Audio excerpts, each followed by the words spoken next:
முருகப்பெருமானின் ஓம் சரவண பவ என்ற மந்திரத்தின் மூலப்பொருளை இன்று நாம் தெரிந்து அறிந்து கொள்வோம். அதாவது இறைவனின் திருவுருளைப் பெற்று உலகம் மாயிலிருந்து விடுபட உதவும். தீய சக்திகளையும் எதிர்மறை எண்ணங்களையும் அழிக்கக்கூடிய சக்தி கொண்டது.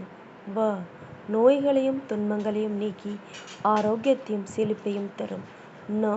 நாம் செய்த பாவங்களை களைந்து ஆன்மீக வழியில் தெளிவைத் தரும்.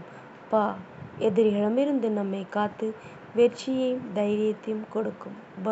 நமக்கு தேவையான செல்வத்தையும் மகிழ்ச்சியும் நல்ல உறவுகளையும் அளித்து வாழ்வில் முழுமையைச் சேர்க்கும். இந்த மந்திரத்தின் பொதுவான பொருள்: இந்த 6 எழுத்துக்களையும் உச்சரிக்கும் போது முருகப்பெருமானின் ஞானம், வீரம், அழகு, அருள் என அனைத்து சக்திகளையும் நாம் பெறுகிறோம். வெற்றிவேல் முருகனுக்கு அரோகரா. ஓம் சரவண பவ.